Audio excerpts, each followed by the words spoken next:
Hello viewers, আসসালামু আলাইকুম। এখানে দেখতে পাচ্ছেন একটি এলইডি বাল্ব আছে।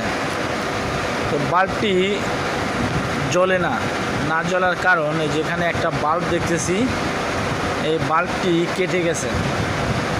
তো আমরা এটাকে তুলে দিছি, দিয়ে এটাকে শর্ট করে দিব, তাহলে বাল্বটা জ্বলবে।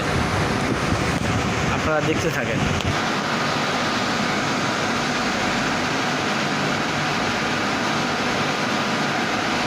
এখানে দুইটি বাল্ব কাটা আছে।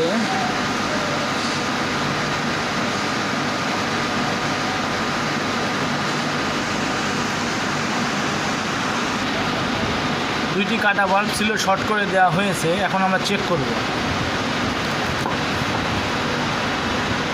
দেখতে পাচ্ছেন বাতিটি জ্বলতেছে, আমাদের বাতি ঠিক আছে। চ্যানেলটি ভালো লাগলে সাবস্ক্রাইব করে দিবেন। ধন্যবাদ।